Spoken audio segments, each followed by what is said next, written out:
So I'm clearly late. Back when I used to lead, back when I used to be an adjunct instructor at the university, students would always play the whole 5 minute thing, and if I was late, they would leave.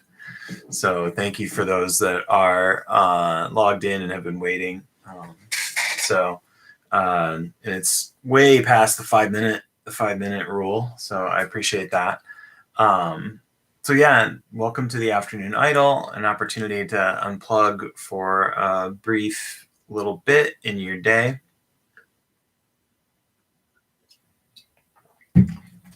So much different day for me, or at least I put aside all the at work and focused on the part that I like, which is writing software. And when you get into a situation when you're writing software and your skills match with the problem, you'll end up in the positive psychology world will refer to as the sort of capital F flow, not to be confused with flow from the unified mindfulness, which is about being able to monitor real-time changes in what's going on. So that idea of, I think jazz musicians call it being in the pocket, in the zone for athletes, things like that. So I had no idea it was I didn't know what time it was. So thank you for my dear friend who sent me a text and was like, "Hey, did you forget?" Because I did. So today, I teased yesterday that we wouldn't do what we normally do, which is we usually take a technique that is something and we contrast it with the no technique of do nothing. And so today it's just going to be do nothing, all 15 plus minutes. So hopefully that's what, well, I assume most of you have found me as a result of my involvement through the Do Nothing Project. So that is something that's worthwhile. I'm starting to get a few people pop in that are new meditators. And so I hopefully am not scaring anybody away by doing a technique that is a little ungrounding or can be ungrounded, I should say, for some when you're looking for sort of a technique to organize what's going on.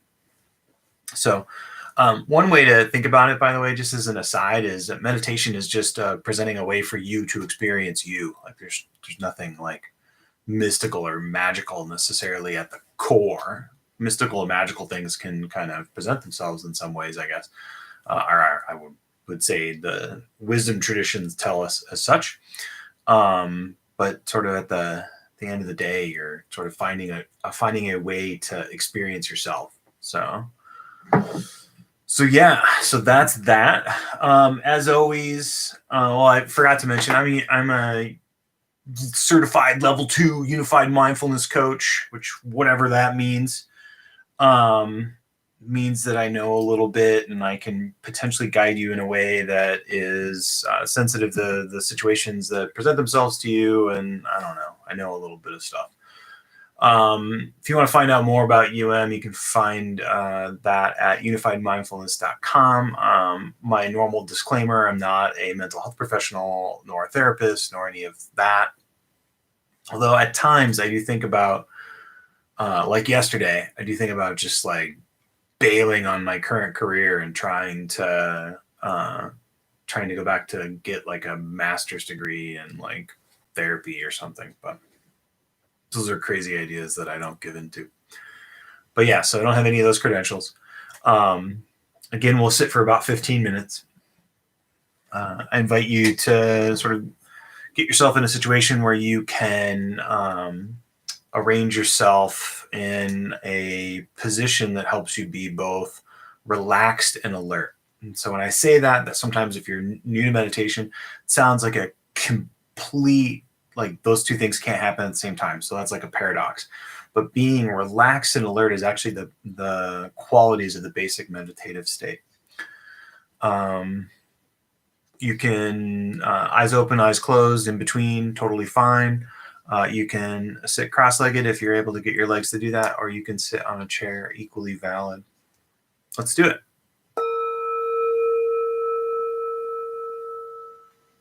All right. So see if you can sit in a way that helps you to feel dignified. Upright is one of the words I'll often use, borrowing from Sensei Al Kazniak. He likes to use the cues upright and dignified. So in my head, that's the two things that I look for right away.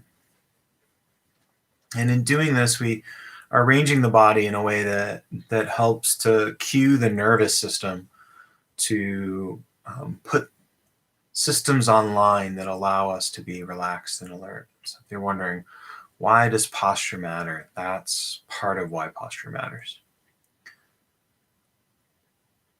And stress in things will show up differently for you. You may be holding on to tension. That tension may or may not be related to stress, probably. So you know your body and your experience better than I do. But for me, tension is often held in the jaw and in the shoulders, sometimes in the upper back, because I'm sort of leaning forward. So just seeing if you can notice that. And often when you notice the tension, it will melt away. And if it doesn't, this is our first opportunity to bring lightness and no big deal attitude to our time together. And then before we begin, just setting forth with a few, maybe 3 or 4, maybe 5 if you're feeling it. Conscious breaths. Ideally, if it's available to you, breathing in through the nose, breathing out through the nose.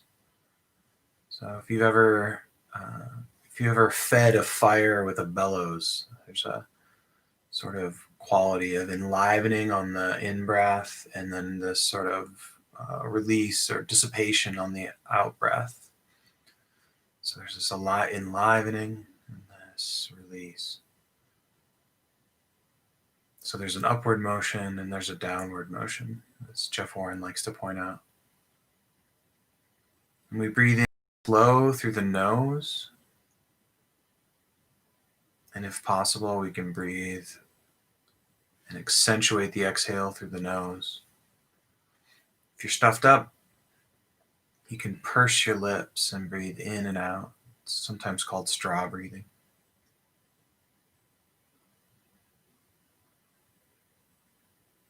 And so what we have ahead of us is 13 minutes of sort of delicious nothing.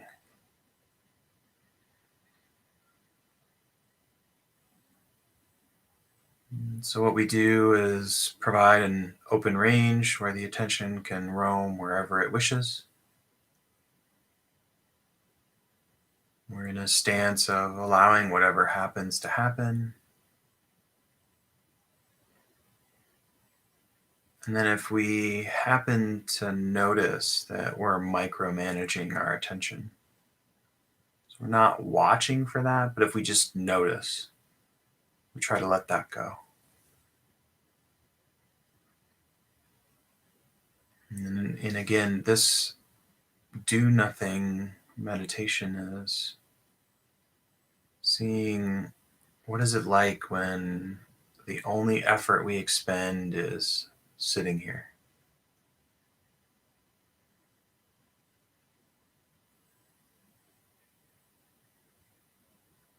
And if doing this is, again, provides an ungrounded feel, stumbling over that,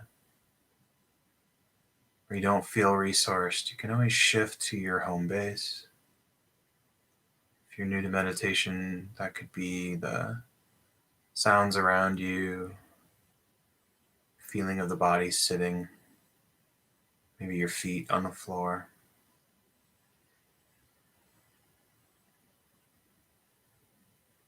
So explore this minimal effort.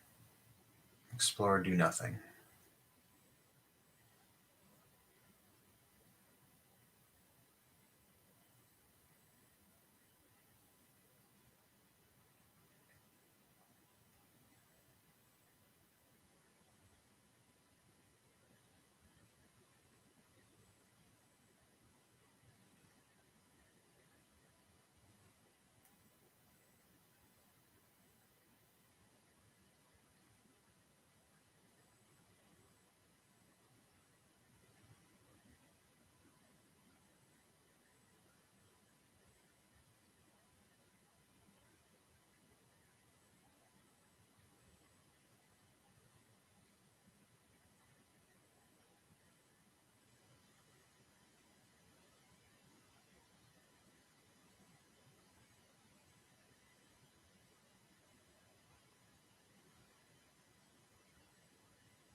So if your exploration of this no technique, this do nothing is going well, then stay the course. And if you're not feeling particularly resourced, there's a few options. One is to consider opening your eyes and seeing just how much of the surroundings you can take in. So using a sort of wide panoramic vision and allowing the eyes to settle or rest wherever. It's one option. And then another is if there are any pleasing sounds around you, shift your attention to the sounds. And then finally, you can always shift to your home base.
If your eyes have been closed, I invite you to open them.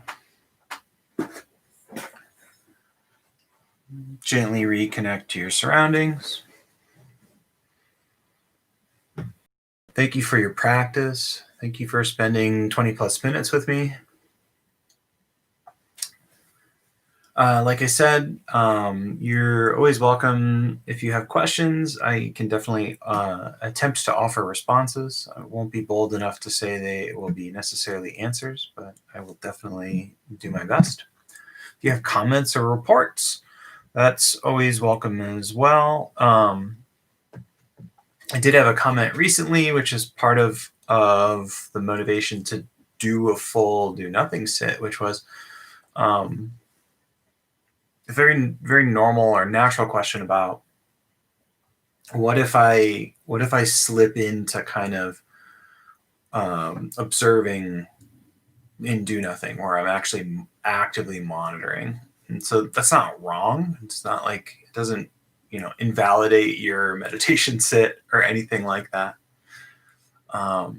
You're definitely welcome, Sarah. Thank you for joining.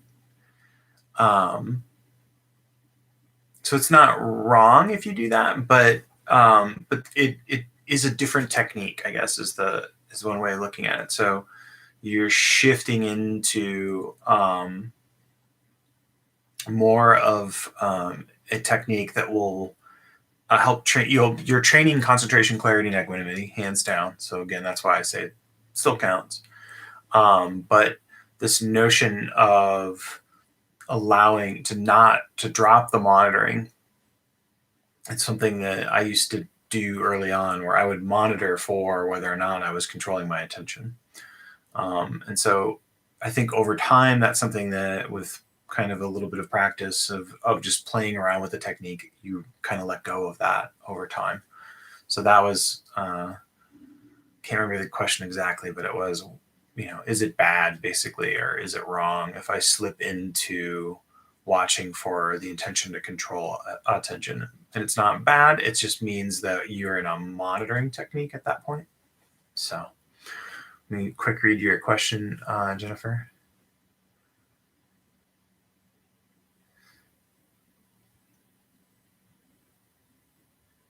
Yes. So